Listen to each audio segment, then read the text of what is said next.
Hello friends, welcome to Rajmudra IS Academy. Today in this series, Himachal Pradesh Administrative Services Prelims Examination 2021, we are going to continue our topic, that is budget, and with that budget we are going to discuss about the financial structure. तो हमने आज ये भी discuss करना है कि fiscal policy में कौन कौन से कंपोनेंट्स होते हैं. हम बजट पार्ट कवर अप कर चुके थे इन आवर प्रीवियस लेक्चर, तो दिस इज पार्ट 2.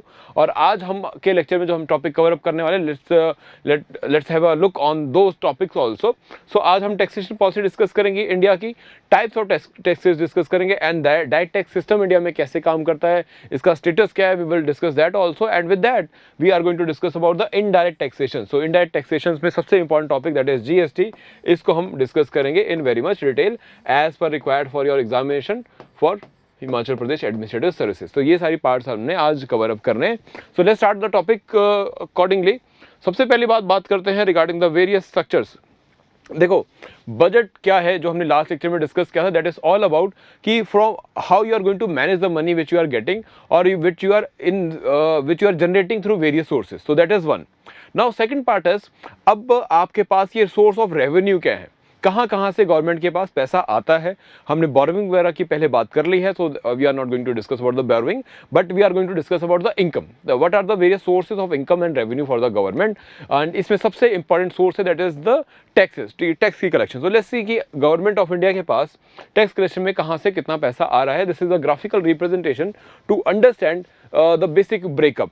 अब देखो, अगर हम कॉर्पोरेट टैक्स की बात करें तो कॉर्पोरेट टैक्स अराउंड 30% कॉन्स्टिट्यूट करता है इस पूरे टैक्स रेवेन्यू का जो गवर्नमेंट के पास पहुंचता है. So it constitute the highest number. सबसे ज़्यादा जो आपका के पास टैक्स कलेक्शन की फॉर्म में पैसा पहुंचता है वो आपका कॉर्पोरेट टैक्स है. ये एग्जाम में आ जाता है, आपके ऑब्जेक्टिव पेपर में डेफिनेटली पूछा जा सकता है. So this is number one source of government revenue in context to tax revenue. इसके बाद आपके पास जो अदर सोर्सेज आते हैं, आपके पास इनकम टैक्स आता है जिसको आप इनकम टैक्स कहते हो, या टैक्स ऑन इनकम आपके पास नेक्स्ट सोर्स आता है. This is second. And further अगर हम बात करें देन आपके पास आता है एक्साइज, जो पहले आपके पास एक्साइज था which has now been merged as GST, which now has been merged as GST. चाहे हम सर्विस की बात करें, सर्विस टैक्स की बात करें या एक्साइज की बात करें, ये सब कुछ आपके मर्ज कर दिए गए हैं. तो accordingly and then you have custom duty also. तो ये आपके मेन सोर्सेज हैं of revenue. So this you need to understand for the exam purpose, और इनको अभी हम डिस्कस भी करेंगे वन बाय वन. सो देखिए, अभी तक का गवर्नमेंट का जो टैक्स स्ट्रक्चर है वो किस तरह से काम करता है. दो तरह के टैक्स कलेक्शंस होते हैं गवर्नमेंट के पास, या दो तरह के सोर्सेज हैं. एक है डायरेक्ट टैक्सेस, एक है इनडायरेक्ट टैक्सेस.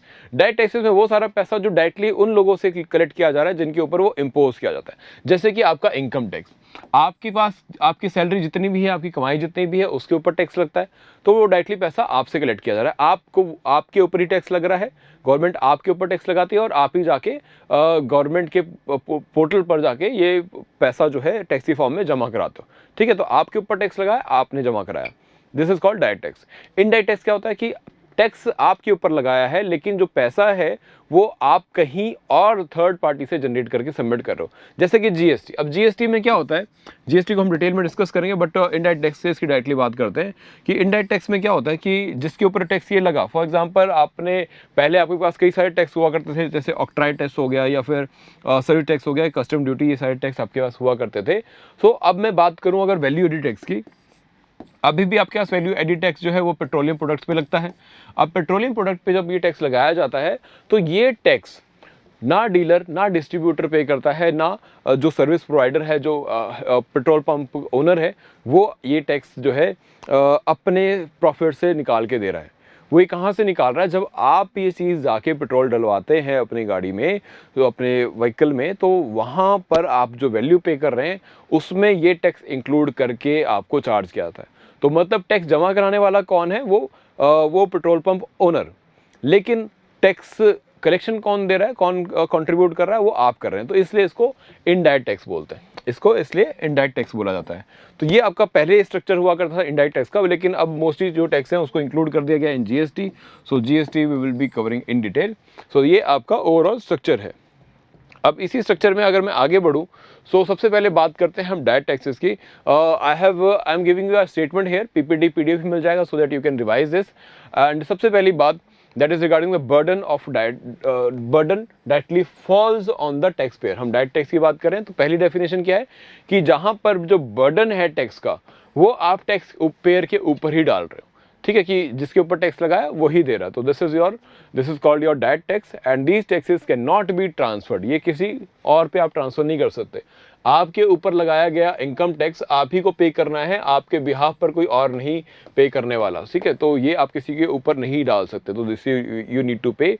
और ऐसे ही कॉर्पोरेट टैक्स जो है उसे भी डायरेक्ट टैक्स माना जाता है। क्यों? क्योंकि ये कॉर्पोरेशन के ऊपर लगाया जाता है और कॉर्पोरेशन को ये टैक्स जो है गवर्नमेंट को डायरेक्टली सबमिट करना होता है, इसमें वो आगे इसको ट्रांसफर नहीं कर पाते। तो it is a tax impose on the net income of the company, and companies both private and public which registered under the companies act उनको ये टैक्स पे करना है। और प्रेजेंटली ये टैक्स जो है वेरी करता है। There are various tax rates, हम बात करेंगे इन टैक्स रेट्स की भी। सो डायरेक्ट टैक्स की कैटेगरी में कौन सा है? एक आपका डायरेक्ट टैक्स में इनकम टैक्स आ गया and second your corporate tax जो है इस कैटेगरी में फॉल करते हैं एंड अकॉर्डिंगली फर्दर भी इसमें हम एडिशंस करते हैं। अब अगर हम बात करें इंडिया का अभी जो टैक्स रिजिम है उसमें कॉर्पोरेट टैक्स के कॉन्टेक्स्ट में बात कर रहे थे, बिकॉज ये एग्जाम में आ जाता है आपको। सो कॉर्पोरेट टैक्स अभी क्या उसका स्टेटस है?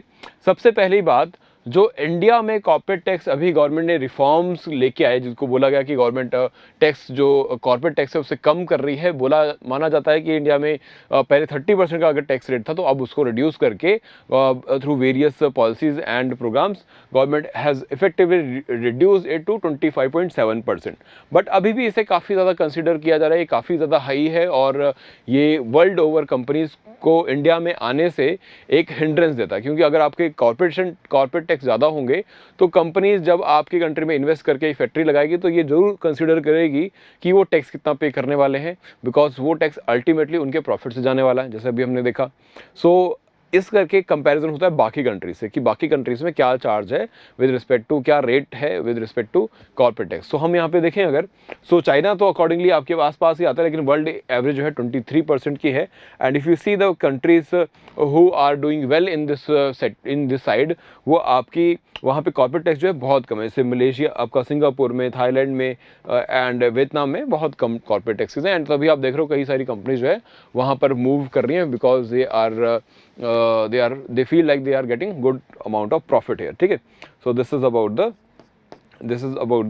this part. So India is working on this part and अब एक नया स्ट्रक्चर इसमें क्रिएट किया गया है with respect to new manufacturing units. अब गवर्नमेंट ने क्या बोला, अगर कोई नया यूनिट स्टैब्लिश करता है तो उनके पास ऑप्शन होगा either to opt for this rate of corporate tax और otherwise they will be having कि उनको एक स्टैट्यूटरी 15% का टैक्स रहेगा, जिसमें सरचार्ज वगैरह मिला लिया जाए तो 17.16% का बनता है। तो this is about the area where government want कि अगर कॉर्पोरेट टैक्स कम रखेंगे तो इन्वेस्टमेंट इंक्रीज कर सकता है। That is what government is trying to do. और इसके बेनिफिट्स क्या है, what kind of advantage government will get, that is all about कि आपको एक इंसेंटिव आप दे रहे हो इंडस्ट्रीज को so that they can invest more. Corporate tax कम है तो उनका प्रॉफिट भी अगर जनरेट होगा तो उस पर भी उन्हें कम टैक्स ही सबमिट करना पड़ेगा या डिपॉजिट करना पड़ेगा। So these are the main points जो पहले डिसएडवांटेजेस थे उसको इंप्रूव करते हुए government is taking all these steps. Now एक और चीज़ आपको एग्जाम में आ जाती है with respect to capital tax. ये एक टर्म कई बार एग्जाम में आता है और यूपीएससी में भी आया हुआ है। सो इस टर्म को भी डिस्कस कर लेते हैं। कॉर्पोरेट आपका कैपिटल टैक्स क्या होता है, दैट एनी प्रॉफिट और gain that arises from the sale of capital asset. आपके पास किसी भी तरह का एसेट हो, चाहे आपके पास हाउस हो, चाहे आपके पास हाउस है या फिर आपके पास किसी भी तरह के शेयर्स हैं, ठीक है, मार्केट किसी भी तरह का आप शेयर मार्केट में डिपॉजिट आपने किया तो वहाँ से आने वाला प्रॉफिट जो है अगर आप उसको उस एसेट को बेच कर किसी भी तरह का प्रॉफिट जनरेट कर रहे हो तो वो आपका कैपिटल टैक्स हुआ। तो this the gain profit come from this category is comes under the category of income and hence इसके ऊपर आपको अलग से टैक्स लगाया जाता है जिसको बोला जाता है capital gain tax, capital gain tax. So this is the one part and इसी पर ही गवर्नमेंट ने इसको दो पार्ट में अप्लाई किया जाता है। एक होता है आपका शॉर्ट टर्म कैपिटल गेन और एक होता है long term capital gain. So long term capital gain में बेसिकली हम क्या करते हैं कि आपका जो प्रॉफिट आपको मिला है for for whatever asset you have sold or generated the benefit out of it. सो वहाँ पे क्या वो जो प्रॉफिट आपने जनरेट किया, अगर वो 1 साल उस एसेट को होल्ड करने के बाद आपने बेचा है, सो उसे हम लॉन्ग टर्म कैपिटल गेन में कंसिडर करते हैं, और उसकी जो इंटरेस्ट रेट है वो अकॉर्डिंगली वेरी करते हैं. That is there are various tax bracket for that. कहीं पर आपको बिल्कुल जीरो है, जैसे there are some state specific provisions here also, otherwise 15-20% ऐसे भी आपको चार्ज किया जाता है. तो what is long term capital gain? जो आपको 1 साल के ज़्यादा टाइम पीरियड के बाद आप जहाँ से प्रॉफिट जनरेट कर रहे हो और उससे कम कर रहे हो, तो that will be your short term capital gain. ठीक है, क्लियर? नाउ अब इसमें अगर मैं फर्दर बात करूं कि गवर्नमेंट जो टैक्स कलेक्शन करती है, अब देखते हैं डायरेक्ट टैक्स का क्या इंडिया में सिनेरियो है.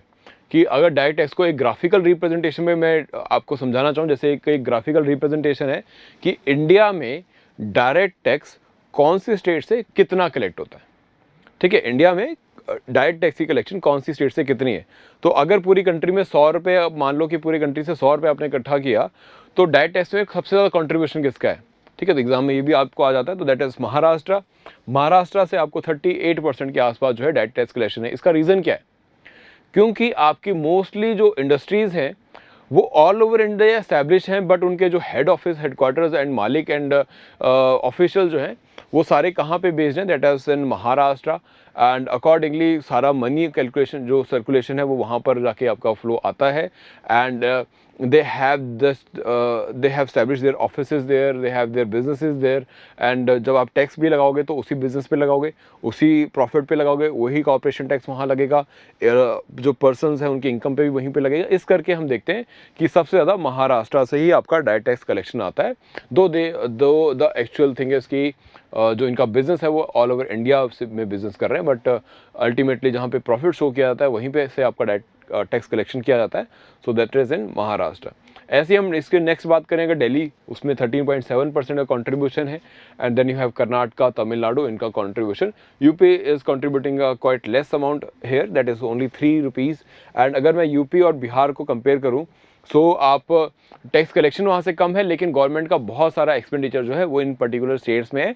बिकॉज अगेन हमने जो जैसे डिस्कस किया था, the role of the state is to do welfare, और वेलफेयर के लिए एक एलोकेशन फंक्शन गवर्नमेंट को निभाना पड़ता है. कि अगर आपको एक जगह से आप रिसोर्सेज निकालते हैं जहाँ से यू फाइंड कि they have good amount of resources which can be taken out from there, and you utilize those resources in those area where you find there is suppressing need of it. ठीक है, तो UP Bihar में भी no की बहुत ज़्यादा population है, poverty है, so you need to invest, government need to put efforts. So accordingly आप यहाँ पे पैसा ज़्यादा पंप करते हैं, एफर्ट ज़्यादा पंप करते हैं, पॉवर्टी एलिवेशन के लिए स्कीम्स वगैरह पे ज़्यादा पैसा लगाया जाता है. ठीक है, तो this is how the things is distributed. Now next is regarding the indirect tax. Indirect tax जैसे मैं समझाया आपको कि इट इज़ ऑल अबाउट जहाँ पर आप जो बर्डन ऑफ टैक्स है उसे शिफ्ट कर सको टू द अदर पर्सन. ठीक है, तो ये आपको पेट्रोलियम के केस में मैंने समझाया थ्रू वैट की कैसे शिफ्ट कर दिया जाता है टैक्स फ्रॉम वन जिसको पे करने वाला है वो अलग है, जो इसमें एक्चुअल जो सबमिट जो डिपॉजिट करने वाला है वो अलग है, जो एक्चुअल में पे करने वाला है जो ये चार्ज देगा वो अलग है. सो दैट इज़ अबाउट कि आप कैसे ट्रांसफ़र कर पाते हो ये पूरा टैक्स पेमेंट को. Now goods and service tax इसमें सबसे पहला इंपॉर्टेंट एग्जांपल आता है, बिकॉज ये अल्टीमेटली आपको जब बिल पकड़ाया जाता है, जब ये ऐसा लिख के आपको बिल दिया जाता है, तो यहाँ पे आपको वैल्यू लिखी जाती है उस चीज़ की, और नीचे उसके ऊपर टैक्स लिखा जाता है, और टैक्स के आगे जीएसटी लिखा जाता है.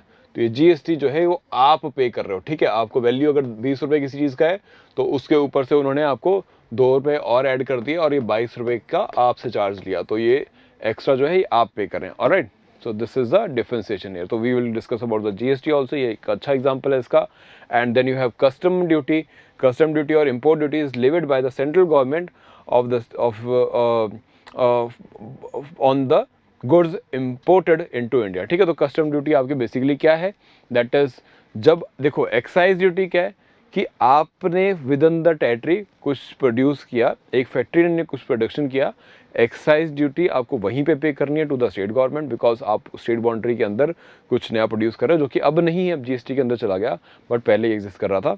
एंड कस्टम ड्यूटी क्या है? जब आप इंडिया की जो पॉलिटिकल या फिर जो टेरिटरी है वह उसके बाहर से आप जब कोई सामान मंगाते हो, that is called your custom duty. ठीक है, तो ये भी this is also been comes under the indirect tax. अब बात कर लेते हैं जीएसटी की। जैसे मैंने बोला आपको, जीएसटी के आने से पहले बहुत तरह के टैक्सेस आपके पास हुआ करते थे, जहाँ पे स्टेट गवर्नमेंट और सेंट्रल गवर्नमेंट दोनों ही टैक्स लगाती थी, चाहे वो एक्साइज ड्यूटी हो, चाहे सर्विस टैक्स हो, चाहे कस्टम ड्यूटी हो, वैट और सेल टैक्स। ये अभी भी एग्जिस्ट कर रहा है in petroleum and liquor and all. ऐसी स्टेट गवर्नमेंट आपकी जो है ऑक्ट्राय लगाती थी। एक ऑक्ट्राय टैक्स क्या था, ये गुड्स की मूवमेंट पे लगाया जाता था। जब वो एक जगह से दूसरी जगह मूव कर रहे हैं तो वहाँ पर भी एक टोल नाका होता था जहाँ पर ये टैक्स आपको चार्ज किया जाता था, and accordingly you have the further charges. अब ये सारे के सारे चार्जेस ख़त्म कर दिए गए हैं। अब आपको सिंपली जो है एक जीएसटी देना है। एक ही आपको बता दिया गया है कि ये 4 नंबर्स हैं, ये 4 परसेंटेजेस हैं जीएसटी की। इनमें से एक जो है वो जो भी प्रोडक्ट आप ले रहे हो उस पर अप्लाई होगी, तो आपको भी क्लैरिटी है, गवर्नमेंट को भी कलेक्शन में इजी है, और जो आपका ट्रेडर है, बिजनेसमैन जो इन बिटवीन जिससे आप डील कर रहे हो, उसे भी एक ही टैक्स देना है। तो ये सारे टैक्स खत्म करके इसको सिंप्लीफाई करने के पर्पज से अब सिर्फ जीएसटी है, और जीएसटी में 2 तरह की कैटेगराइजेशन है, एक सेंट्रल जीएसटी एंड एक state GST. GST means state your goods and services tax. अब गुड्स और सर्विस दोनों पर ये टैक्स अप्लाई है, वर्ड से ही पता लग रहा है। So let's discuss about the GST further. Now अब जीएसटी के फीचर्स क्या हैं, पहले ये बात कर लेते हैं। पहली बात ये क्या है, ये एक डेस्टिनेशन बेस्ड टैक्स है। अब होगा कैसे कि आप एक फैक्ट्री में कोई प्रोडक्ट बना, ठीक है, the factory owner has paid some taxes in the form of prices. अब इसके बाद वो फर्दर क्या करने वाला है, दैट अल्टीमेटली यहाँ पे बीच में एक बिजनेसमैन होगा, ट्रेडर होगा या otherwise, and then finally you comes the customer. ठीक है, अब ये कस्टमर यहाँ पे वो प्राइस फाइनली बिल पे करेगा, और इस बिल पर क्या लिखा होगा, that this is the GST amount which you need to pay. ठीक है, तो अल्टीमेटली डेस्टिनेशन मतलब जो अल्टीमेटली कंज्यूम करने वाला है उस प्रोडक्ट को, वो टैक्स पे कर रहा है, और उसके पीछे भी टैक्स पे किया जा चुका है in the form of he will also be paying some GST. But जब ये नेक्स्ट पर्सन अपने बिल पे जीएसटी पे करेगा, मतलब आगे जब सेल करेगा, तो इसमें से जो जीएसटी ऑलरेडी पे कर दिया गया है, इसको जरा ध्यान से समझिएगा, मैं थोड़ा सा अलग वे में समझाता हूँ इसको। देखिए सिचुएशन क्या है, this is your manufacturer. Manufacturer आपका है, मैन्युफैक्चरर ने चीज़ बनाई, उसने बेची यहाँ पे ट्रेडर को। ठीक है, ट्रेडर को बेची, ट्रेडर ने आगे जो है कस्टमर को बेची। हम थोड़ा शॉर्ट कर देते हैं इसको, कस्टमर को बेच दी। ठीक है, now when he is selling this product to the trader, ultimately he will be paying some GST. ठीक है, he will also need to pay GST. अब एक GST तो आपका ऑलरेडी यहाँ पे पे हो चुका है, नेक्स्ट टाइम जब कंज्यूमर परचेज करेगा उस चीज़ को, तो उसके बिल में भी एक GST ऐड किया गया है। ठीक है, अब ये जो GST ये कंज्यूमर ने पे किया, अल्टीमेटली क्योंकि इनडायरेक्ट टैक्स है तो ये डायरेक्टली गवर्नमेंट को तो दे नहीं रहा है, तो ये जो बिल की फॉर्म में इस ट्रेडर ने कलेक्ट किया, ये जीएसटी का जो बिल से वो जीएसटी वाला अमाउंट जो है वो सबमिट करेगा गवर्नमेंट को, वो सबमिट करेगा गवर्नमेंट को। और while he was doing this he will also deduct this amount that is called GST which is already paid, क्योंकि ये ऑलरेडी पेड कर किया जा चुका है, और इसी को हम बोलते हैं input tax credit. Input tax credit, ठीक है, this is your income input tax credit, क्योंकि ऑलरेडी यहाँ पर पहले भी एक बार जीएसटी पेश हो चुका है, फिर से दोबारा एक जीएसटी लगाया जा रहा है। तो ये वाला जो जीएसटी ऑलरेडी अमाउंट पेड है, ये जब अपना बिल बनाएगा गवर्नमेंट को पे करने के लिए, तो ये वाले जीएसटी का ये शो करेगा कि मैं पहले भी जब मैंने परचेज किया था ये कॉमोडिटी को, तो मैं इतना जीएसटी पहले ही पे कर चुका हूँ, और ये अब जो एडिशनल वैल्यू ऐड हुआ है या जो ट्रेडिंग के पर्पज सर्विस प्रोवाइड किया है, मैं बस उतना ही एक्स्ट्रा आपको सबमिट कर रहा हूँ। ठीक है, तो this is your input tax credit. ये एग्जाम में आ जाता है, तो उसको ध्यान से देखना। कोई भी कन्फ्यूजन फर्दर हुई तो आप मुझे पूछ सकते हो, मैंने आप सभी को अपना कॉन्टैक्ट नंबर और मेल आईडी दिया हुआ है, तो जस्ट रेफर दैट। ठीक है, कुछ छोटी छोटी चीज़ें और भी एसोसिएटेड हैं इससे, जैसे कि आपके पास this is 1001 constitutional amendment act, उसके थ्रू ये किया गया है, और पूरी कंट्री में अब सिर्फ एक तरह का टैक्स रहेगा, इस पर्पज से किया गया है, तो इसको बोला जाता है वन नेशन वन टैक्सेशन की डायरेक्शन में हम ये काम कर रहे हैं। ठीक है जी, now it is a single tax on goods and services. आपका मल्टीपल टैक्स का जो प्रॉब्लम था कि पहले आप एक्साइज टैक्स दो, उसके बाद फर्दर ये सेल्स टैक्स दिया जाएगा, फिर वैट भी ऐड हो जाएगा। ठीक है, तो इतने सारे आपके जो टैक्सेस थे वो सब हटा दिए गए हैं, क्योंकि इसमें क्या होता है कि ये अब जब यहाँ पे चीज़ पहुँचेगी तो एक्साइज टैक्स की वैल्यू ऐड हो जाएगी, जब यहाँ पे पहुँचेगी तो सेल्स टैक्स, एक्साइज टैक्स मिल गया एंड फिर आपके पास वैट भी ऐड हो गया। तो इस तरह से कई सारे टैक्सेस एक ही कम्युनिटी पे लग जाते थे एंड बहुत ज़्यादा कॉस्ट इंक्रीज हो जाती थी इसकी वजह से। तो इसको इरेज करने के पर्पज़ से किया गया। अब सिर्फ आपको जीएसटी तभी पे करना है जब किसी तरह का वैल्यू एडिशन होगा, जब किसी तरह का वैल्यू एडिशन होगा तो उस वैल्यू एडिशन के ऊपर ही आपको जीएसटी देना है, not further and not for any other purpose. ठीक है, तो the final consumer will pay only his part of the tax, only his part of the tax and not for the entire supply chain. ठीक है, पूरे के पूरे supply chain में ये जो पूरी सप्लाई चेन है कि अपने सारे इतने सारे टैक्स ऐड होते जा रहे हैं, इसको बोलते हैं कैस्केडिंग इफेक्ट ऑफ टैक्सेशन। कि पहले आपका कमोडिटी 100 रुपये का था, टैक्स लगा 110 रुपये, फिर टैक्स लगा तो 130 रुपये। ठीक है, पहले क्योंकि अब जो टैक्स तो आपका फाइनल लगने वाला वो 100 रुपये के ऊपर नहीं लग रहा, वो 110 के ऊपर लग रहा है। ऐसे ही 130 हो गया। अब जब फिर से टैक्स लगेगा तो वो 130 के ऊपर लगेगा, ओरिजिनल 100 रुपये की वैल्यू पे नहीं लगेगा। और ये आपका टैक्स के ऊपर टैक्स बोला जाता है, इसको कास्केडिंग इफेक्ट ऑफ टैक्सेशन। तो this is what government wanted to avoid. और इसके कई सारे अब अप्लाई करने के लिए government has made various programs, various kind of policies and एक काउंसिल भी बनाई गई है जिसे जीएसटी काउंसिल बोलते हैं, ताकि इससे आराम से इजी वे में स्टेट गवर्नमेंट के अंडरस्टैंडिंग के साथ इसको अप्लाई किया जा सके। ठीक है, स्टेट ऑफ गवर्नमेंट का कोऑपरेशन एंड उनकी एसोसिएशन के साथ इसे अप्लाई किया जा सके। तो जीएसटी काउंसिल के मेंबर्स कौन होंगे? इसमें सेंट्रल गवर्नमेंट और स्टेट गवर्नमेंट दोनों होंगे। एंड इसमें चेयरमैन कौन है? Basically the union finance minister will be chairing this and all other ministers या फिर उनके अपॉइंटीज़ जो हैं स्टेट गवर्नमेंट के और यूटीज़ के, वो इसमें पार्टिसिपेट करते हैं। And it will be basically setting the benchmark for implementation of various kind of taxes की टैक्स रेट कितना होगा, किन चीज़ों को अजम्पशन देनी है और फर्दर लिमिट्स क्या डिसाइड की जाएंगी, वो सारी बातें इसमें की जाती हैं। ठीक है, so this is about the GST council. बाकी छोटी छोटी चीज़ें और भी हैं कि जैसे जीएसटी काउंसिल में जो 1/3 वोटिंग पावर है, बिकॉज आप वोटिंग से डिसाइड करते हो, बहुत सी चीज़ें कंसेंसस से डिसाइड की जाती हैं, बट वोटिंग का प्रोविज़न है। तो वोटिंग के टाइम सेंट्रल गवर्नमेंट के पास 1/3 जो वोट्स हैं वो गवर्नमेंट के पास रहते हैं एंड बाकी जो स्टेट गवर्नमेंट्स में डिवाइड किए गए हैं, state government and accordingly your union territories. ठीक है, तो उनमें डिवाइड किए गए हैं। नाउ अब बेनिफिट क्या होगा जीएसटी का? पहली बार हमने डिस्कस की थी कास्केडिंग इफेक्ट ऑफ टैक्सेशन, ये हो गया। ठीक है, अब ये नहीं देना पड़ेगा, टैक्स के ऊपर टैक्स नहीं देना पड़ेगा, ये एक फ़ायदा हुआ। दूसरा, unified compilation process across the country, कि अब पूरी कंट्री में जीएसटी एक टैक्स है, एक ही अथॉरिटी पूरे प्रोसेस को देख रही है, मल्टीपल अथॉरिटीज टैक्स कलेक्शन में नहीं इंगेज, तो आपकी कॉस्ट भी सेव होगी, कॉस्ट भी बचेगी इस टैक्स को कलेक्ट करने में, बिकॉज टैक्स कलेक्ट करने में भी ये कॉस्ट आता है आपका, चाहे इनकम टैक्स हो, चाहे एक्साइज ड्यूटी हो, चाहे जीएसटी हो, हर एक के लिए आपको ऑफिशियल सिस्टम, ऑफिसर सब कुछ बना के चलना पड़ता है एंड वो कॉस्ट आपका इसमें बच जाता है। ठीक है, so that is also a benefit.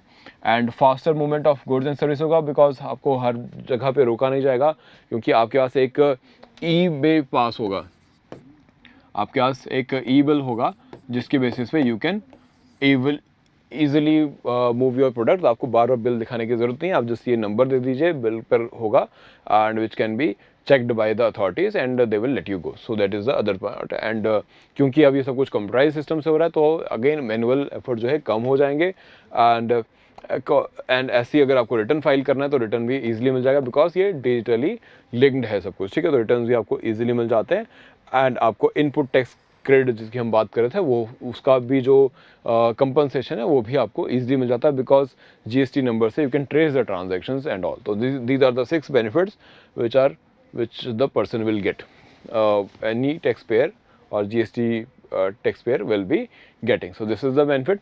Now एक यहाँ पे एक ग्राफ आपको मैं दिखाना चाहूँगा with respect to the trend, कि अभी ट्रेंड क्या चल रहा है जीएसटी के। अगर मैं जीएसटी को बेस लेके चलूँ, जीएसटी के परसेंटेज में अगर मैं बात करूँ, तो अभी आपका जो सेंट्रल टैक्स है, सेंट्रल टैक्सेस की हम बात करें, स्टेट की बात नहीं कर रहे हैं अभी, तो अगर हम सेंट्रल टैक्स की बात करें, सो आपका जो सेंट्रल टैक्स कंट्रीब्यूशन है वो यहाँ पर आता है अराउंड 9.88%, जो आपका सेंट्रल के टैक्सेस के थ्रू आ रहा है। डायरेक्ट टैक्सेस के थ्रू आपका जो है ट्रेंड जो है that is 4% of GDP and ऐसे आपके इनडायरेक्ट टैक्सेस जो है वो भी 4% ऑफ जीडीपी के आसपास आपको टोटल कलेक्शन देते हैं। तो this is about the your as per the GDP ratios.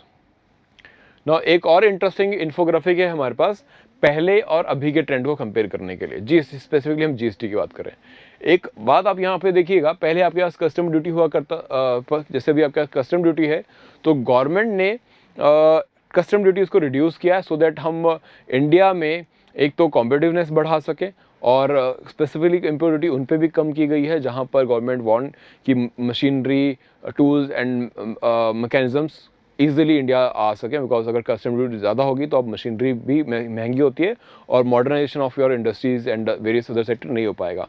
तो इसे गवर्नमेंट ने रिड्यूस करके 29 से अभी आपके सिर्फ 6% के आसपास रह गया है। And this is we are specifically discussing in context to the comparing to the previous governments and the present government। ठीक है, ऐसी आपकी अगर एक्साइज ड्यूटी की बात करोगे तो एक्साइज अगेन आपका अब तो ये रिड्यूस हो ही गया है। ठीक है, 11% के आसपास अगर हम इससे फिर भी अलग करें तो 11% के आसपास आता है। एंड फर्दर आपका जो पर्सनल इनकम टैक्स है 15 से 27% हो गया। इसका रीज़न ये नहीं कि गवर्नमेंट ने टैक्स रेट्स बढ़ा दिए, इसका रीज़न ये है कि गवर्नमेंट के जो आपकी इकोनॉमिक डेवलपमेंट एंड ग्रोथ है उसने भी कंट्रीब्यूट किया, because people have more income, लोगों को ज़्यादा इनकम मिल रही है, तो ज़्यादा इनकम की वजह से वो इस इनकम को जो है फर्दर यूज़ कर पा रहे हैं फॉर द एक्सपेंडिचर पर्पज़। ठीक है, वो फॉर द अब इनकम ज़्यादा होगी तो इस इनकम पे लगने वाला टैक्स कलेक्शन ऑटोमेटिकली बन जाएगा, तो आपका जो टैक्स है वो भी इंक्रीज़ कर रहा है। ठीक है, because it is always in association with the income, कि इनकम बढ़ेगी तो टैक्सेस, अगर टैक्स रेट नहीं भी बढ़ाओगे तब भी ज़्यादा से ज़्यादा लोग जो है टैक्स पेमेंट के लिए लायबल बनते चले जाएंगे। ठीक है, चाहे वो ऑलरेडी टैक्स पे करने वाले हो, और जो पहला अगर कोई 10 लाख रुपए कमाता था आज 20 कमा रहा है तो पहले जो भी टैक्स देता था उसका डबल देगा अगर टैक्स रेट नहीं भी आप बढ़ाओगे तो, पहली बात। दूसरी बात ये कि नया बिजनेस आएगा, नए लोगों को नौकरी मिलेगी तो वो भी अपना टैक्स पे करेंगे, सो दैट इज़ अगेन आपके पास और सोर्सेज ऑफ इनकम आ जाते हैं। नाउ कॉर्पोरेट टैक्स जो पहले 18% था वो इंक्रीज़ कर दिया गया था 2009 के आसपास, बट इसे फिर से मॉडरेट करने की कोशिश है और अभी 28% के आसपास हम देख रहे हैं। बट अभी हमने बात किया कि 25% के आसपास इसको स्टैब्लिश करने की या स्टेबल करने की कोशिश की जा रही है। Government has giving special benefits to the new businesses, जहाँ पे 15% से लेके 17.5% तक का कॉर्पोरेट टैक्स जो है देने की प्लानिंग की गई है। नाउ अब ये जो स्ट्रक्चर आप देख रहे हो, इसे टाइम टू टाइम रिव्यू किया जाता है कि आपने जो भी टैक्स रेवेन्यू कलेक्ट किया इसमें स्टेट को कितना शेयर देना है, सेंटर अपने पास कितना रखेगा, और कौन से टैक्स रेवेन्यू हेड्स के अंदर कितना रेवेन्यू कलेक्शन रहेगा, तो वो सारी बातें भी इसमें आती हैं। सो इसके लिए आप बहुत सारे अलग अलग टाइम टू टाइम कमीशंस बनाते हैं। सो अब आपके पास 15th फाइनेंस कमीशन ने भी अपना रिपोर्ट दे दिया है। 15th फाइनेंस कमीशन आपके अभी तक आ चुके हैं 15, उसमें से 15th फाइनेंस कमीशन आपके लिए इंपॉर्टेंट है बिकॉज ये रिसेंट है, सबसे ज़्यादा रिसेंट। आपको एग्जाम में आता है, पहली बात name, the name of the person who is heading this commission, who head this commission was N.K. Singh, who was the chairman of this committee, and ऐसे ही आपके पास फर्दर भी आपने देखा था कि N.K. Singh कमेटी आपकी एक और पर्पज से भी बनी थी। चैट बॉक्स में इसका आंसर कीजिएगा कि हमने लास्ट लेक्चर में डिस्कस किया था कि N.K. Singh कमेटी का क्या ऑब्जेक्टिव था। Give your answer in the chat box. ठीक है जी, आप वीडियो के कमेंट बॉक्स में आंसर कीजिएगा। सो क्या पर्पज़ होता है नेशनल फाइनेंस कमीशन का? दैट इज़ फर्स्ट कि ये डिसाइड करना कि सेंटर और स्टेट के बीच में रेवेन्यू शेयरिंग कैसे की जाएगी। सेकंड, इन्होंने अपनी रिकमेंडेशन कब तक के लिए दी है, 2025 तक के लिए एप्लीकेबिलिटी है इनकी रिकमेंडेशन की कि आपको ये इस टाइम पीरियड में ये चीज़ें अप्लाई करनी है, बाकी उसके बाद फिर नया कमीशन आएगा। So this is with respect to this commission. बाकी नेम्स आपको इतने इंपॉर्टेंट नहीं है, but you need to remember the chairperson name, that is N.K. Singh. ठीक है, तो ये ऑब्जेक्टिव पेपर में आपको पूछ सकते हैं। नाउ आगे बढ़ते हैं विद रिस्पेक्ट टू, अब इन्होंने रिकमेंड किया 15th फाइनेंस कमीशन का क्या फार्मूला है डिस्ट्रीब्यूशन के लिए, रेवेन्यू डिस्ट्रीब्यूशन के लिए अमंग द स्टेट।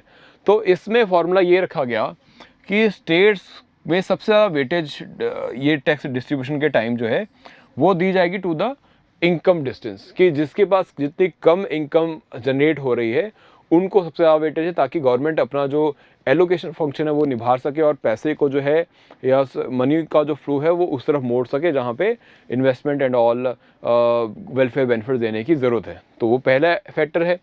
इसके बाद the second factor which the government has taken care of, that is about the population and the area, कि पॉपुलेशन बेस रखा गया है कि जहाँ पे पॉपुलेशन ज़्यादा है उनको क्राइटेरिया माना गया है।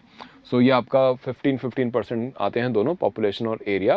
एंड पहले जो पॉपुलेशन का क्राइटेरिया ये ज़्यादा हुआ करता था फॉर द पर्पज़ कि आपको ज़्यादा पॉपुलेशन कैटर करना आपकी प्रायोरिटी थी, बिकॉज पॉवर्टी देखा जाता है कि वहीं पर ज़्यादा होती है जहाँ पे पॉपुलेशन भी ज़्यादा हो। तो that was one thing. But ये एक डिसएडवांटेज होता है आपकी सदर्न स्टेट्स के लिए, क्योंकि अब उनको क्या है, एक्स्ट्रा कोई इंसेंटिव नहीं है with respect to their policies for family planning, कि अगर वो अपनी पॉपुलेशन कंट्रोल कर भी रहे हैं, जैसे कि साउथ इंडिया की स्टेट जो है वो पॉपुलेशन कंट्रोल पर और फैमिली प्लानिंग पे बहुत अच्छा काम किया उन्होंने, लेकिन उनके लिए तो डिसएडवांटेज की बात होगी, क्योंकि उनको वेटेज अब कम मिलेगा। आप अगर 27%, 27.5% वेटेज दे रहे थे तो इनके लिए तो डिसएडवांटेज हुआ, बिकॉज जो आपकी साउथ स्टेट्स हैं इन्होंने तो पॉपुलेशन कंट्रोल किया, ठीक है, पॉपुलेशन को कम रखा, लेकिन कम रखने की वजह से फ़ायदा क्या होना था, नुकसान होगा, क्योंकि उनका शेयर कम हो रहा है, क्योंकि ये भी एक नंबर है जो काउंट किया जाता है when this total revenue by is distributed by the central government. तो इसको इस करके अब कम किया गया और कुछ नई चीज़ें ऐड की गई हैं, जैसे कि अब आपका डेमोग्राफिक परफॉर्मेंस भी इसमें अब ऐड किया गया है फर्दर, एंड टैक्स इफेक्ट क्या होता है, that is tax collection and all, and income distance भी इसमें ऑलरेडी हमने बात कर लिया था। फॉरेस्ट एंड इकोसिस्टम को भी, इकोलॉजी को भी हमने ऐड किया है कि अगर देखो, अगर आप फॉरेस्ट एंड इकोलॉजी को वेटेज नहीं दोगे तो होगा क्या कि जो हिली स्टेट्स हैं वो कैसे एक्सपेंड कर पाएंगी, इकोनॉमिक ग्रोथ में कैसे कंट्रीब्यूट कर पाएंगी, उनको अपने फॉरेस्ट काटने पड़ सकते हैं नई इंडस्ट्री स्टैब्लिश करने के लिए, और ऐसे ही उनका environment and ecology both will suffer. तो गवर्नमेंट ने उसको भी एक वेटेज दिया कि अगर आप फॉरेस्ट के रिगार्डिंग या इन्वायरमेंट के रिगार्डिंग एक एफर्ट लगाते हैं तो you will not be in disadvantage, आपको इंसेंटिव दिया जाएगा एंड आपको शेयर मिलेगा उसकी वेटेज को कंसिडर करते हुए। तो उससे भी एक वेटेज रखा गया है एंड दैट इज़ अराउंड 10%, ठीक है, 10% के आसपास है। और ओवर द ईयर अगर हम बात करें specifically 11th year planning, 11th fiscal, sorry I am just a second, अगर हम बात करें 11th फाइनेंशियल कमीशन से, सो ओवर द ईयर्स हमने ये देखा है कि जो शेयर है of the state governments in this total government revenue वो इंक्रीज होता जा रहा है। स्पेसिफिकली 13th फाइनेंस कमीशन के बाद तो 42% के आसपास जो है शेयर कर दिया गया था। 14th 5 ईयर कमीशन जो है, सॉरी आपका जो 14th फाइनेंशियल कमीशन है उसमें आपका 42% का शेयर कर दिया गया and then it is further been increase to, अब इसमें 41% का आपका स्टेटस है, ठीक है। I don't know why this word is coming on my mouth, but the thing is it is finance commission, ठीक है जी। तो this is about the finance commission and let's go further now. अब state को finally कितना share कहाँ से मिलता है ये भी बात कर लेते हैं। कि हमने बात कर लिया कि हमने पहले बात किया डायरेक्ट और इनडायरेक्ट टैक्सेस से सेंटर के पास पैसा कितना आ रहा है। अब हमने बात किया कि फाइनेंस कमीशन के थ्रू डिस्ट्रीब्यूशन का क्या क्राइटेरिया स्टेट गवर्नमेंट के पास। अब आ जाते हैं स्टेट्स पर कि स्टेट्स के पास फाइनली पैसा पहुँचता कितना है और उनके पास और क्या सोर्सेज हैं ऑफ दिस रेवेन्यू। तो सबसे पहली बात, आपके पास जो सोर्स ऑफ रेवेन्यू है वो स्टेट की खुद के टैक्स रेवेन्यूज जो है वो 46% आते हैं। सेंटर से आने वाला जो पैसा है वो 26% का शेयर कंट्रीब्यूट करता है इसमें, जिसमें GST and all other things cover हो जाती हैं। और ऐसे ही जो ग्रांट्स उनको मिलते हैं स्पेसिफिकली सेंट्रल गवर्नमेंट से वो 20% है, और जो गवर्नमेंट आपके पास फीस एंड फाइन्स के थ्रू कलेक्ट करती है वो 8% के आसपास कलेक्शन का होता है। तो this is all about the various sources of the government. अब तो वैट आपका सिर्फ फ्यूल पर ही रह गया है, ठीक है, फ्यूल पर, और एक्साइज आपका मेनली जो है लिकर पे रह गया है। सो ये दो चीज़ें अभी बची हैं, बाकियों पे तो आपके पास अब स्टेट जीएसटी है। सो स्टेट जीएसटी आपका 39% के आसपास कंट्रीब्यूट कर रहा है इस पूरे शेयर में। And then accordingly you have other sources also, and property tax वगैरह की जो कलेक्शन है उनकी वो भी आपको इसमें कंट्रीब्यूशन उसका भी मिल रहा है। So this is about how the structure is for the state governments, ठीक है। एंड फाइनली हम आपको ये एक बार रीड कर लेना, ये वाला इन्फोग्राफिक, ये आपको ये बता रहा है कि स्टेट गवर्नमेंट में किसके पास कितना शेयर पहुंचता है specifically after this 15th finance commission की रिकमेंडेशंस के बाद स्टेट जो सेंट्रल गवर्नमेंट के पास पूरा पैसा है वो अगर हम परसेंटेज में देखें तो किसके पास कितना पहुंच रहा है, because population and welfare are at the priority. तो आप देखोगे कि आपके पास सबसे ज़्यादा जो पैसा है वो यूपी बिहार की तरफ डाइवर्ट किया जा रहा है for the very well known reason कि we need to focus on the side, because अगर हम इंडिया के कॉन्टेक्स्ट में बात करें तो these are the states which are otherwise performing well, and इस साइड जो स्टेट्स हैं आपके पास they are not able to perform that good. So यहाँ पे आप ज़्यादा एफर्ट लगा रहे हो so that you can do the welfare function also, ठीक है, ऑफ द गवर्नमेंट। नाउ एक चीज़ आपको एग्जाम में रिपीटेडली पूछी जाती है कि what is Laffer's curve. Laffer's curve के रिगार्डिंग बार बार क्वेश्चन आता है। सो बस आपको इतना ध्यान रखना है, Laffer's curve is a curve which shows the relationship between tax revenue and the tax rate. कैसे? देखो, टैक्स रेट अगर आप कम रखोगे तो ज़्यादा से ज़्यादा लोग जो है टैक्स आपको पे करेंगे, ठीक है, लोग आपको ज़्यादा से ज़्यादा टैक्स पे करेंगे because they will not bother कि थोड़ा सा टैक्स पे करने में कोई दिक्कत नहीं है, ठीक है, और इससे उनका बिजनेस में ही उनको एडवांटेज मिलेगा because everything will run smoothly, government के किसी भी रिस्ट्रिक्शन या ऑब्लिगेशन का सामना उनको नहीं करना पड़ेगा। So that is one thing. लेकिन अब गवर्नमेंट अगर ये सोचे कि इस टैक्स से थोड़ा सा और कमाया जा सकता है, अगर मैं 10% की जगह 20% टैक्स कर लूँ तो जो भी पैसा अभी तक आ रहा था मेरे को डबल मिलना शुरू हो जाएगा, ठीक है, तो गवर्नमेंट ने टैक्स यहाँ से इंक्रीज करके यहाँ पे कर दिया, ठीक है, तो ये आपका टैक्स रेट इंक्रीज कर दिया, ठीक है, तो ये आपका टैक्स रेट है जो इंक्रीज हो रहा है, ठीक है, कि आपका पहले टैक्स रेट यहाँ था, अब आपने उससे इंक्रीज करके यहाँ कर दिया, तो टैक्स रेवेन्यू ऑब्वियसली फायदा होगा आपका। ये टैक्स रेवेन्यू है, पहले इतना टैक्स आ रहा था आपके पास, अब क्योंकि आपने टैक्स रेट बढ़ा दिया है तो टैक्स रेवेन्यू भी इंक्रीज हो गया आपका, ठीक है, तो हम यहाँ पे देख रहे हैं इंक्रीज होता हुआ, और आपको लग रहा है कि चलो टैक्स रेट बढ़ाने से टैक्स रेवेन्यू बढ़ रहा है तो हम और भी टैक्स बढ़ा सकते हैं, फिर तो आपने बढ़ाते बढ़ाते यहाँ तक इंक्रीज कर दिया, ठीक है, अब आपका टैक्स रेवेन्यू यहाँ तक आ गया, ठीक है, कि अब आप जो है टैक्स रेवेन्यू इतना कलेक्ट कर पा रहे हो, काफ़ी ज़्यादा टैक्स रेवेन्यू कलेक्ट हो गया। लेकिन ये वो पॉइंट है जिसके बाद अब लोग रास्ते ढूंढने शुरू कर देंगे कि वो कैसे डॉज कर सके गवर्नमेंट की पॉलिसीज़ को एंड कैसे अवॉइड कर सके टैक्स पेमेंट्स को, ठीक है, तो यहाँ से दे will be finding various ways and यहाँ पर से आगे अब गवर्नमेंट अगर टैक्स रेवेन्यू बढ़ाएगी तो ये बैकफायर करेगा और people will find and try not to pay taxes or either way this also works as a disadvantage कि आप काम ही नहीं करना चाहोगे बिकॉज इतना ज़्यादा टैक्स रेट पर, इससे बेटर आप घर बैठकर कोई नौकरी कर लें और वहीं से आप पैसे जनरेट कर लें एंड या वैसे कोई इनफॉर्मल सेक्टर में आप काम कर लें, ठीक है। So this is the point जिसके बाद ये टैक्स कलेक्शन नीचे आएगा। तो अगर आप टैक्स रेवेन्यू अब बढ़ाओ, टैक्स रेट आप बढ़ाओगे तो अब आपका टैक्स रेवेन्यू जो है नीचे आना शुरू हो जाएगा, ठीक है, और बढ़ाएंगे अगर आप तो अगेन और नीचे आ जाएगा, ठीक है। तो दिस इज अबाउट, अब ये क्या शो कर रहा है, डिक्लाइनिंग ट्रेंड। तो कर्व कैसे बन गई आपकी, कर्व आपकी ऐसे शुरू हुई थी ऊपर की तरफ से और अब आप नीचे की तरफ आ रही है। So this is called your Laffer's curve, यही है आपकी लेफर्स कर्व। और क्या क्या शो करती है कि after a point if you increase the tax rate तो टैक्स रेवेन्यू कलेक्शन जो है वो नीचे की तरफ आएगा। क्लियर?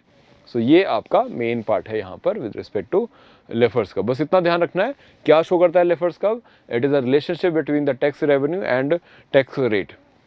अब कुछ और भी टर्म्स हैं जो एग्जाम में डायरेक्टली आती हैं, उनको भी डिस्कस कर लेते हैं। फर्स्ट टर्म आपको आता है टैक्स बॉयंसी के कॉन्टेक्स्ट में।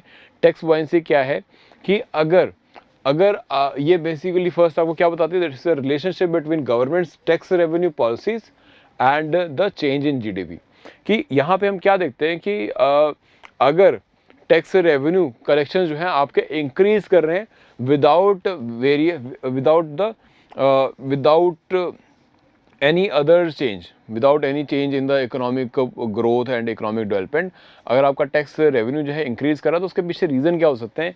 एक रीज़न हो सकता है कि आपके पास जो लोग टैक्स पेयर्स हैं वो ज़्यादा बढ़ गए, ठीक है, कि आपके पास लोग जो हैं टैक्स पे करने वाले ज़्यादा हो गए बिकॉज पहले जो भी लोग आपके टैक्स स्लैब में कवर होते थे, जो टैक्स पेएबल इनकम आपने रखी है उससे ज़्यादा आप कमा रहे हैं because of various income sources and the development activities and all. So ऐसे ही, या फिर आपने टैक्स कलेक्शन का सिस्टम भी इतना स्मूथ कर दिया है कि लोगों को जो पहले हिचक होती थी कि अगर टैक्स पे करने में जाएंगे तो कहीं ना कहीं फिर फंसने का डर है कि हम कुछ ना कुछ गड़बड़ कर बैठेंगे कि इस टैक्स को समझने में और फिर फंस जाएंगे, इससे बेटर है कि टैक्स देने ही ना हो जाओ। तो अगर आपने सिंपल को सिस्टम को स्मूथ बना दिया तो लोगों को भी कोई घबराहट नहीं है, वो भी आराम से टैक्स पे करेंगे and that is about the friendliness of the tax administration. And ऐसे ही आपको और भी चीज़ें हेल्प करती हैं with respect to with respect to the tax payment. अब आपने टैक्स रेट चेंज नहीं किया, याद रखना यहाँ पे आपने टैक्स रेट चेंज नहीं किया है, बट स्टिल आपको टैक्स कलेक्शन में जो है वो एक इंक्रीज देखने को मिल रहा है, और इसी को हम बोलते हैं टैक्स बॉयंसी। नेक्स्ट टर्म भी इसी से रिलेटेड है, दैट इज टैक्स इलास्टिसिटी। दोनों को कंपेयर करेंगे। टैक्स इलास्टिसिटी क्या है कि यहाँ पर भी द टैक्स रेवेन्यू इंक्रीजेज, यहाँ पर भी tax revenue increases but without change of any tax rate, without change of any tax rate. But ये क्यों हो रहा है? बिकॉज आपकी जीडीपी अच्छा परफॉर्म कर रही है, because of overall economic growth जो है वो अच्छा है।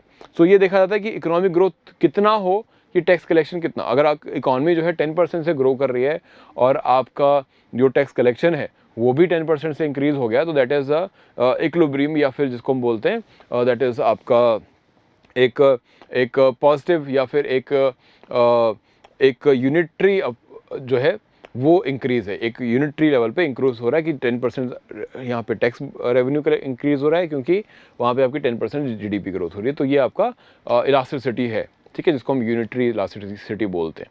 अब अगर मैं यहीं पे बोलूँ कि अगर इकॉनमी जो है 10% से ग्रो कर रही है लेकिन टैक्स कलेक्शन आपका सिर्फ 1 या 2% से ग्रो कर रहा है, तो वो हमारा इन इलास्टिक या फिर लेस इलास्टिसिटी दिखेगा कि फ़र्क नहीं पड़ रहा है आपके टैक्स कलेक्शन पे।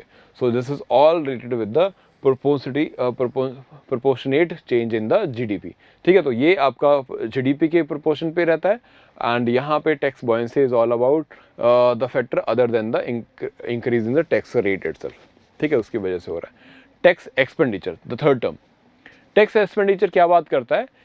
इट टॉक्स अबाउट मेनली कि how we can generate what is the cost of generating the tax revenue itself, कि आप जब टैक्स कलेक्ट करते हो उसके लिए आप ऑफिसर अपॉइंट कर रहे हो, डिपार्टमेंट बना रहे हो, एंड इसके अपार्ट आप जो है कई बार आपको टैक्स रिलैक्सेशन देते हो, जैसे कि इतनी सैलरी के नीचे जो है उनको टैक्स नहीं देना है। अगर आप इतना सेव कर रहे हो फॉर द प्रॉपर्टी पर्पस आपको नहीं देना है।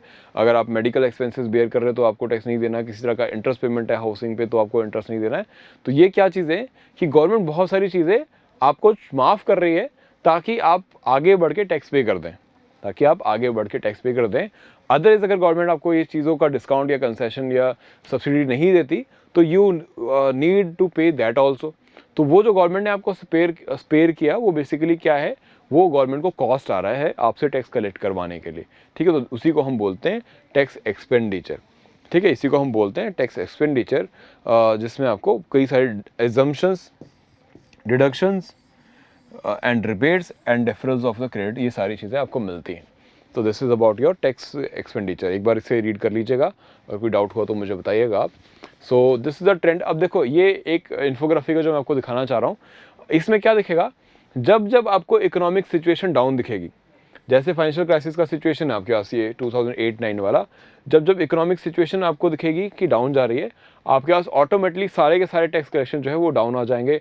चाहे हम बात करें डायरेक्ट और इनडायरेक्ट टैक्स कंबाइन की, ये आपका ग्रीन कलर में है, या फिर हम बात करें डायरेक्ट टैक्सेस की और इनडायरेक्ट टैक्सेस की, ठीक है। तो and always when you have good economic situation, आप देखोगे जब जीडीपी ग्रो हो रही है आपकी, जब आपकी जीडीपी ग्रो हो रही है तो अकॉर्डिंगली आपके पास यहाँ पर भी आपको ग्रोथ देखने को मिल रही है। तो दिस इज़ द आपका टैक्स बॉयंसी वाला जो कॉन्सेप्ट है वो यहाँ पे आपका लिंक करते हैं हम, ठीक है। This is how we link this your tax buoyancy, ठीक है। तो आप देख रहे हो दोनों में कितना अच्छा रिलेशनशिप बना हुआ है कि जैसे जो इंक्रीज़ कर रहे हैं दोनों एक साथ इंक्रीज़ और डिक्रीज़ कर रहे हैं। ऑलराइट, सो एक और टर्म है जो एग्ज़ाम में आ सकती है आपको, that is called zero base budgeting. इसमें क्या करते हैं, जैसे हमने पहले लेक्चर में बजट डिस्कस किया था कि आप डिपार्टमेंट से ये एस्टिमेशन मंगाते हो कि आप नेक्स्ट ओवर द ईयर कहाँ कहाँ पे क्या क्या खर्चे हैं और कहाँ कहाँ आप एक्सपेंडिचर करने वाले हो, वो एस्टिमेट भेजते हैं। उसके बेसिस पे आप वो बजट में इंक्लूड करके फाइनली पार्लियामेंट से पास कराते हो। लेकिन ज़ीरो बेस्ड बजटिंग में इसका उल्टा होता है। आप उनको क्या बोलते हो कि आप पहले अपना एस्टिमेशन भेज दीजिए एज पर आर रिक्वायरमेंट, हमने जो पॉलिसी एस्टिमेशन बनाया आप उसके अकॉर्डिंग भेज दीजिए, एंड फिर देखा जाता है कि कौन सी गवर्नमेंट की पॉलिसीज़ के अकॉर्डिंग है एंड कौन सी गवर्नमेंट के ऑब्जेक्टिव एंड प्रायोरिटीज़ के अकॉर्डिंग है और कौन सा इसकी नहीं है। तो उसके बेसिस पे कुछ को अप्रूव किया जाता है एंड कुछ को नहीं, एंड जो अप्रूव किए जाते हैं उन्हीं को फाइनली इम्प्लीमेंट किया जाता है, और इसी को बोला जाता है ज़ीरो बेस बजटिंग, बिकॉज यहाँ पर आप पहले से कोई बेस नहीं लेके चल रहे हो. This is all based on the new approval, new program submitted by the departments and the ministries itself. ठीक है, तो ये आपकी हुई ज़ीरो बेस बजटिंग. अब finally last term that is gender budgeting. Gender budgeting और कुछ नहीं है, बस ये क्या है कि जेंडर्स को आप बेस लेके चलते हैं कि आप ये देखते हैं कि कौन सी पॉलिसी वुमेन को एम्पावरमेंट करने के लिए हेल्प कर सकती है, कौन सा प्रोग्राम और कौन सी स्कीम जो है गर्ल चाइल्ड के लिए हेल्प कर सकती है. तो जब ये कंसिडरेशन लेके आप प्रोग्राम पॉलिसी बनाते हैं एंड इन्वेस्टमेंट देखते हैं एंड बजटिंग करते हैं, तो उसको जेंडर बेस्ड बजटिंग बोलते हैं. This is about the gender based budgeting. Clear? Now एक गवर्नमेंट ने लास्ट ईयर आत्मनिर्भर भारत अभियान के अंदर काफ़ी कुछ अनाउंसमेंट्स किए हैं, तो वो मैं आपको एक इन्फोग्राफी के वे में ये दिखा रहा हूँ. एक बार इसको पढ़ लेना, एक बार just look at it and add some new things which are otherwise given in your paper. ठीक है, आपको न्यूज़पेपर से, करंट अफेयर से कुछ एडिशंस में मिलेंगे, वो ऐड कर लेना, बिकॉज इसमें कुछ चीज़ें हैं आपको जो ध्यान में रखनी है, ये आपको एग्ज़ाम में आ सकती हैं. जैसे कि one nation one ration card के रिगार्डिंग की आत्मनिर्भर भारत अभियान ने इसमें क्या एफर्ट लगाए हैं, देन ऐसी फार्मर्स को किस तरह से हम बेनिफिट दे रहे हैं, चाहे वो नाबार्ड के थ्रू लोन देने की बात हो, या फिर आपके पास पीएम किसान स्कीम जो है वो भी आपके पास एक है, और किसान क्रेडिट कार्ड स्कीम ये भी आपके पास एक सब्सिडी देने का तरीका है. तो इसमें जो जो नेम्स दिए गए हैं मैं बता देता हूँ आपको, जो जो नेम दिए गए उनसे रिलेटेड जो स्कीम्स हैं एक बार देख लेना. One nation one ration card, ये स्कीम एक बार देखना. ठीक है, देन नाबार्ड का फंक्शनिंग आपको देखना, हम डिस्कस करेंगे वैसे फंक्शनिंग इसकी, but you need to just see कि गवर्नमेंट ने इसके ऊपर क्या स्कीम बनाया. किसान क्रेडिट कार्ड क्या होता है ये देखना है आपको, एंड ऐसे ही आपको फर्दर देखना है with respect to the new street vendors के जो गवर्नमेंट ने प्रोग्राम्स बनाए हैं. हाउसिंग के regarding you have schemes, and then you have for your micro small and medium enterprises, उनके लिए जो मुद्रा स्कीम है उसमें नए प्रोविजन जो ऐड हुए हैं वो एक बार स्कीम में आपने देखने हैं. So this is what you all need to do from your end. ठीक है, क्लियर? तो ये सारे टॉपिक्स हैं आपके लिए जो आपको कवर अप करने हैं. नेक्स्ट हमारा जो टॉपिक होगा वो मनी एंड बैंकिंग का होगा. So will cover this in the upcoming lecture. So by that time इस पीपीटी पीडीएफ को एक बार रिवाइज करना. जो भी डाउट्स क्वेरी आए just ask me in the chat box, और आप सभी के पास मेरा कॉन्टैक्ट नंबर भी है. So you people can contact me also. आपको अगर कॉन्टैक्ट नंबर किसी के पास नहीं है तो let me share my contact number. पहले मेल आईडी देता हूँ, अगर कोई डाउट है तो आप मेल भी कर सकते हैं. wisdom.deepak@gmail.com. ठीक है, यहाँ पे मुझे मेल कर दीजिएगा. सो कुछ भी क्वेरी कंसर्न हुए, I will take your queries concern here itself, and if required I will call you back myself. ठीक है जी, चलिए, this is all for today. Will see you in the next lecture. Thank you so much.